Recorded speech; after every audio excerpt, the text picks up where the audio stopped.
Welcome back to another incredible, I feel like I always say it's incredible, but that's because it's always incredible, episode of Medshield Movement Connect show with me, Dr. Fez.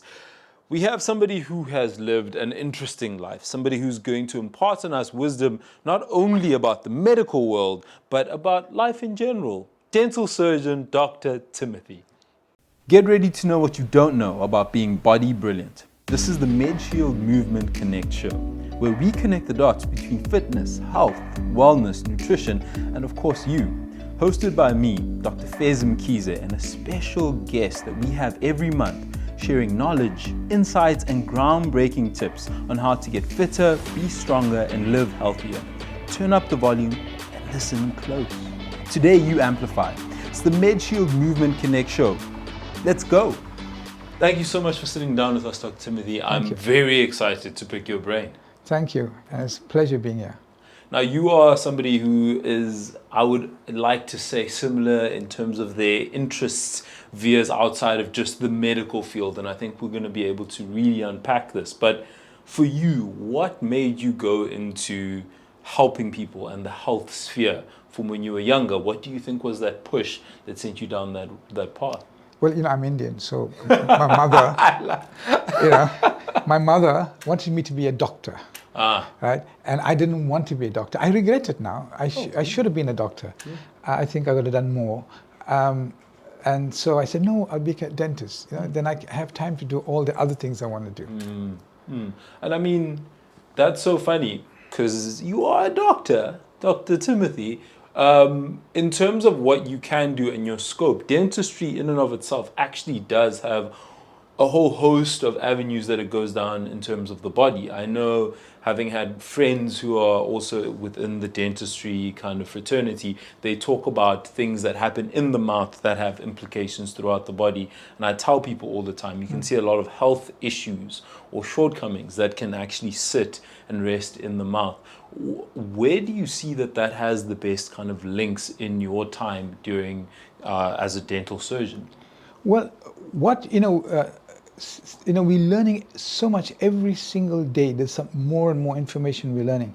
But the simplest thing is that our mouth, right, is one of the dirtiest places in our body. Right? Yes. Because it's open to the air.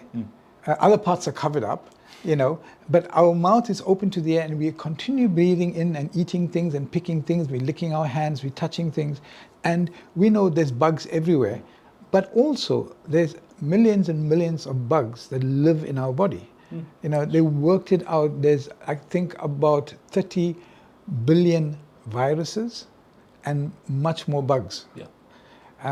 They say that if you take a teaspoon of feces, there's more of them than us in that. That means that's the amount of bugs in our body, right? And they all serve a purpose. Some of them are good guys, some of them are bad guys. And the bad guys stay in the background and they wait for things to go bad.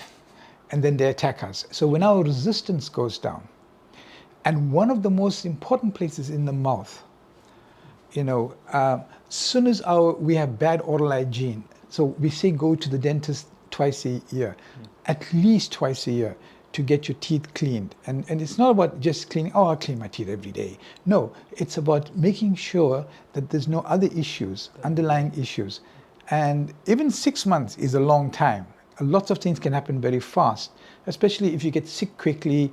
And we saw it with COVID, and it is in the mouth that the first things happen, around the gums.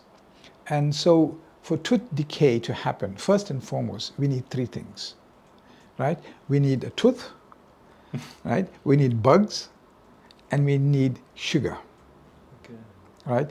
Now, when we say sugar, I know we're all thinking about the sugar that we put in our tea, but anything that's sugary, anything that has sugar or sucrose, something like that, which then gets stuck to the tooth. And then when they get stuck to the tooth, the bugs get in there, start eating it, and they get organized. And then when they get organized, they give off acids that then destroy the teeth. Oh, wow. So that's how it starts. Now you may say, but I clean my teeth all the time. Yes, we do, but do you floss regularly? There's guys that are sitting everywhere. Do you rinse after you eat? I mean, just do a simple experiment. Anybody who's listening to this, just go and eat 2 crisps and then make sure it's all clean and then go and rinse their mouth and see what comes out. That's actually very true. There is a lot of debris that ends up sitting within kind of the teeth and the mouth, and I've never thought about it as simple as just 2 crisps that can have that much debris that sits in the mouth, and that in and of itself can contribute to one of those 3 factors in the mouth in terms of giving the bacteria the housing point for it to actually replicate. Yes, and then now when you don't clean your gums properly, then they sit in between and then they start forming plaque. I mean, you heard the word. So you get gingivitis. I mean, suddenly your tooth feels like it's a bit swollen, and then you feel like it bleeds, and then that's just the beginning. Then gingivitis will then affect the periodontitis, where it affects the periodontal ligament that holds the tooth together. Now we know that more teeth are lost because of gum disease, as you heard that's the saying on a lot of these ads. Yes. Gum disease, then tooth decay, which is true. That means the gums start losing its strength to hold the tooth, and the tooth becomes loose. This is so interesting because most people imagine that it comes down to kind of the brushing, and once you break it into those 3 concepts, it's actually trying to eradicate some of those factors so that you don't end up getting any of the decay or even the gingivitis that comes from all of those processes as well. In your view, have you found that with time and what we have in terms of the more sugary things that we have in our day and age that are used to preserve or to make things taste better, that there's been any sort of a spike when it comes to decay and gingivitis and the sequelae that go? Yes, because we have so much of sugary stuff available to us now. Most of our drinks are sweet. Most of our we eat a lot of candy. Sure, of course. And a lot of food we eat, a lot of cakes we eat. And it doesn't mean you can't eat it, right? But once sugar goes in, it needs to go somewhere, right? Either it gets used up by the body uses it up because it's using energy all the time, and we get it from our sugar. But extra sugar is then stored, right? And of course, fat, and then that leads to other problems and heart problems. But what we have found is that there are certain bugs that are found in the periodontal ligament, have been found in the plaque in the heart. Wow. You see? So we now know that it gets into the system and gets into the heart. Yeah. Because remember, around the gum, when it starts bleeding, now it can be sucked into the blood vessels and it goes into the heart. And so the plaques that are found, that cause heart problems, they found periodontal bugs. We found periodontal bugs in the brain. That's the other thing now. We are understanding, because what happens in the mouth is what we call an inflammatory reaction. There's inflammation. We now know that inflammation can occur in the brain as well. We now know brain inflammation occurs in the heart, in the kidneys, everywhere. So we are in a very new world that we're looking at how we study the human body. Yeah. And everything is linked. Everything is linked. It's so interesting because, and I say this having had many a discussion about just the systemic effects that sugar can have on the body, low-lying amounts of chronic inflammation that then also can cause all sorts of other systems to be deranged. It's so interesting having seen it or looking at it from that point of view as well, what it can then have in terms of the link when it comes to the vessels and how permeable they are to all of these other substances. Yes. It's really, it's incredible. And we were also speaking, just for a brief point before we started rolling, about how you can actually have stress, and stress can cause you to clench or kind of bite down on the mouth in an acute setting. But we live in a time now where people talk about sympathetic nerve innervation, so we feel like we're always quite stressed and we have stress hormones that are coming into play. Does that manifest similarly in terms of the clenching and the biting and the grinding of the teeth, and does that have long-term effects? See, stress is a life-saving process, right?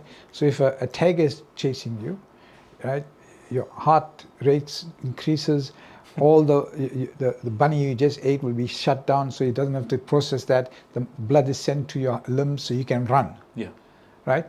But we don't live in that time where, tigers and lions chase us.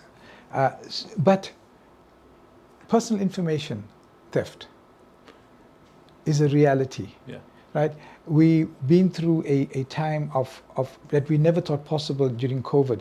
The stress that we have been in, and we're seeing that, how people struggled, companies closed down, people lost their jobs. All these things manifest. And one of the first places they manifest is in the mouth. We see the increase in gingivitis and problems in the mouth, the dryness of the mouth, whitish tongues, but that's only the beginning. But what happens also is that because we're living in a stressful time, we now know that cortisol is released. Sure, of course. Right? And which is there to keep us going, to keep us alive. Cortisol is good. It keeps us alive. But too much of cortisol is bad. It's detrimental. Right? Because one of the first thing it does is that it affects the hippocampus. Now, the hippocampus is involved in our memory. Right? And then as soon as you get too much of cortisol in our hippocampus, the hippocampus, oh, I can't manage, I need to kill myself. And we have apoptosis. So it starts killing itself. We start losing memory. And so we're seeing that. And also we found out that people who grind, who clench, which is a sign of stress now. It's not because of any other reason but clenching. Unless you had trauma to your mouth or your face, then you have a problem of biting. But clenching is a new way of how we express our stress. Yeah. So we grind our teeth, or we clench our teeth, or we fix. You see people write. Yes, you've seen that in many right? offices. So so it's a sense of stress, and it's affecting us here. And then there's this joint, which is the TM joint, and then there's a little muscle there. There's a little area called the retrodiscal pad, and in that pad is full of blood vessels. And so when the pressure is on it, we're now seeing that people are getting headaches, they're getting shoulder pains, back pains, pain in the arm, numbness in the hands. This is associated with ringing in the ears. Wow. Itching in the ears, like they can feel like insects running in the ears. Lower leg pain. I had a patient today, she said, oh, lower numbness. Why? Because it goes back to the spine. And the trigeminal nerve, which is the nerve that supplies us, also goes all the way down the spine up to C1, 2, 3, 4. And it's called the trigeminal nucleus. And then you get the firing of it, and then you get these things. And so now we're trying to treat them, and it's been working, where we tried first to relax the muscle, and we then reposition the mandible into a new position away from the joint. To relieve that pressure. Yeah, and then we then recondition the brain using neuroplasticity.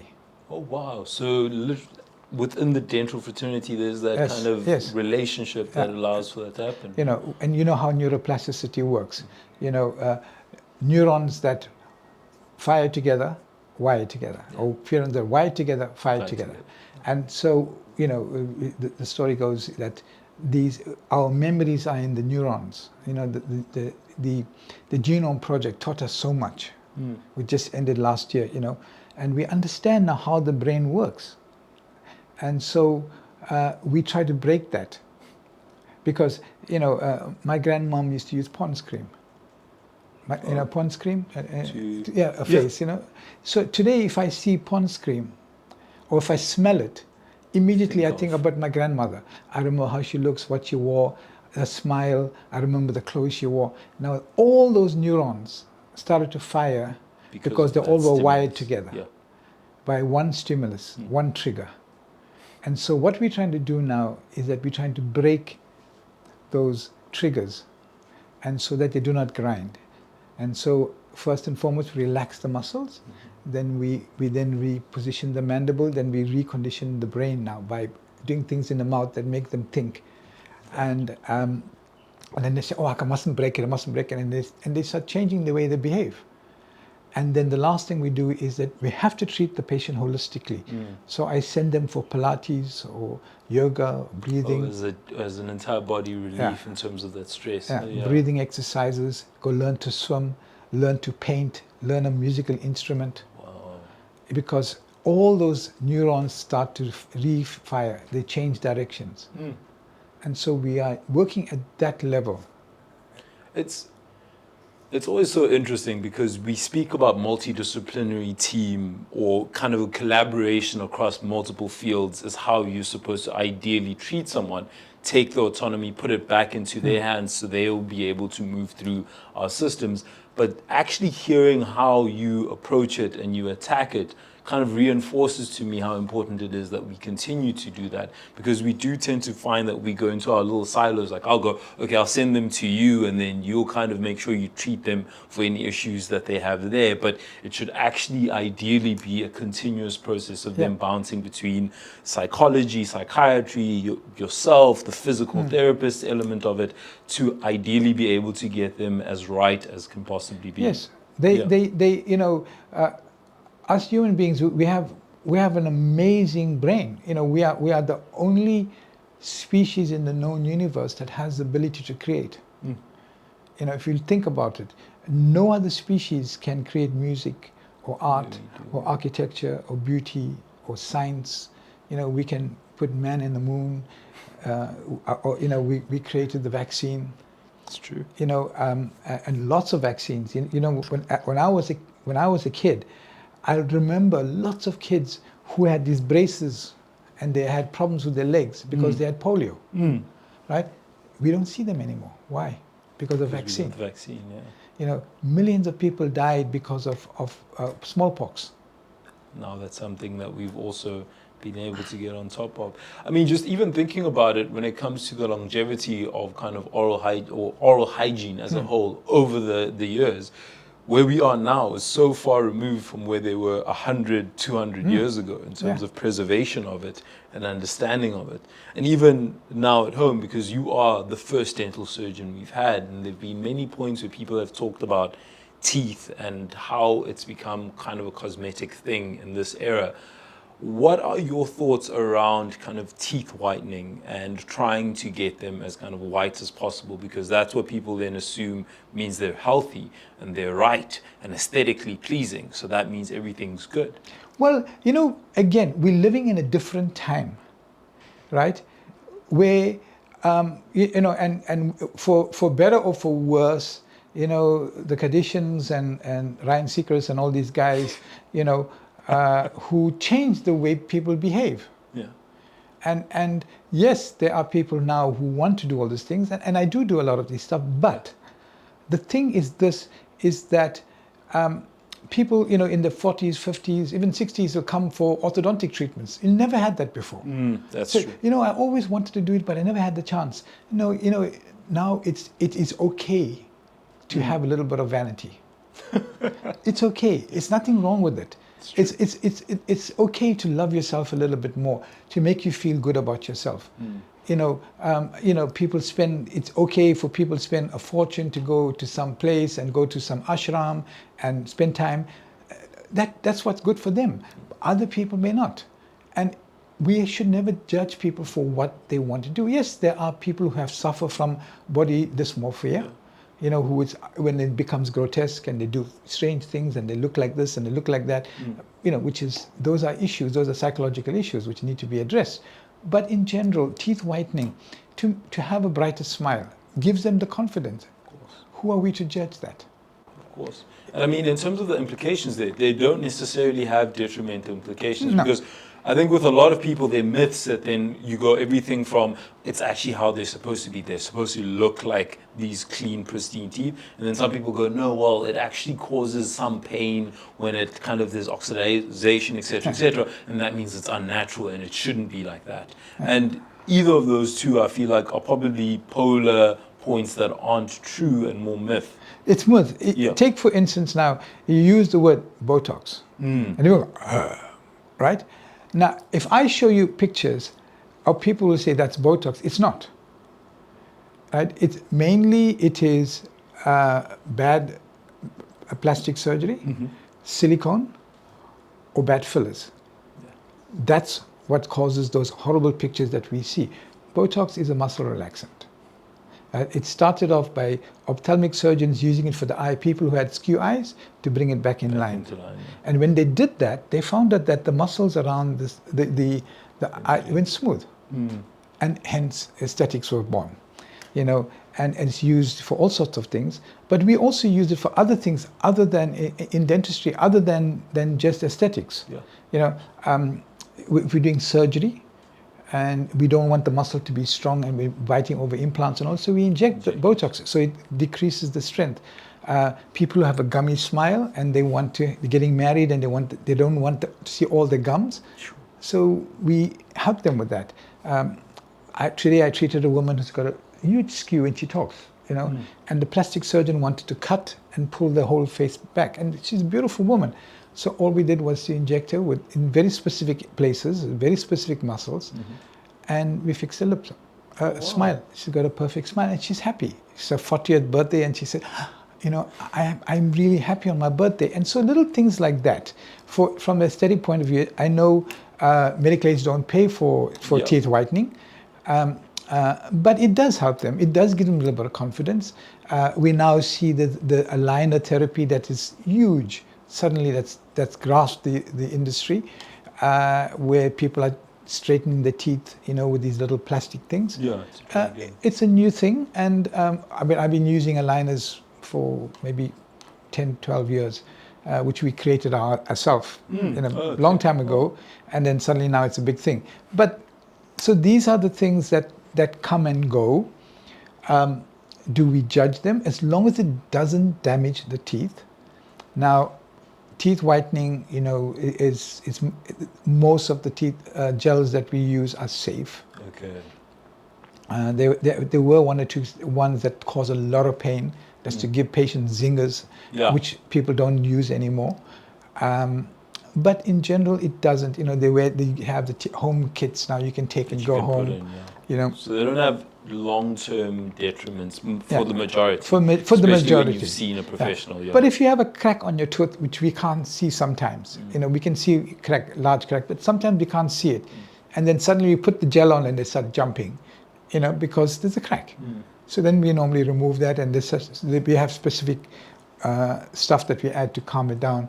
But in general, teeth whitening is not that detrimental to a patient. If it makes them feel good, who are we to judge them for that? That's very true. Right? Because they can go and get it done at a hairdresser.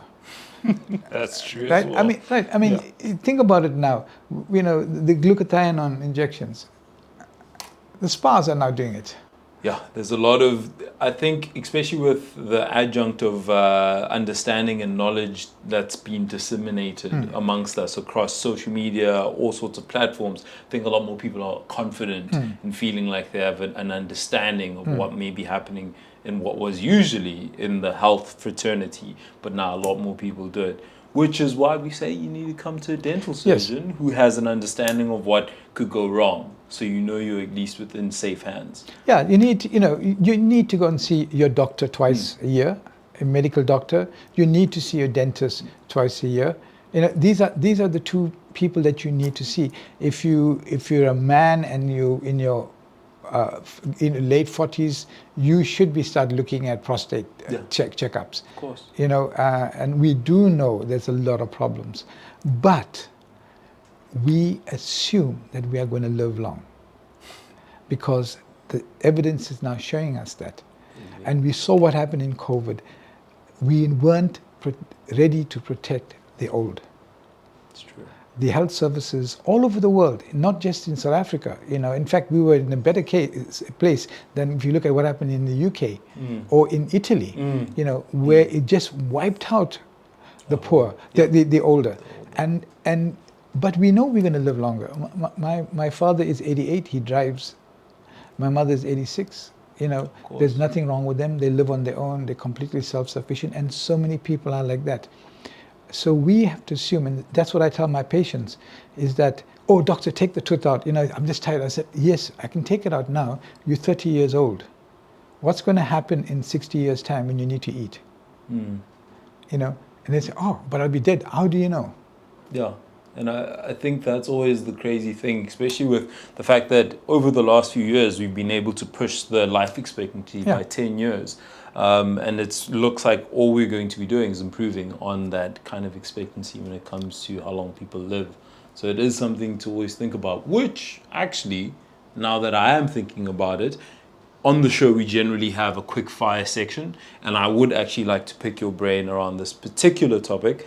3 things that you find, if you were to give to people at home as kind of bite-sized comments when it comes to oral care and the longevity that you will then have because of it, what would be those 3 primary things?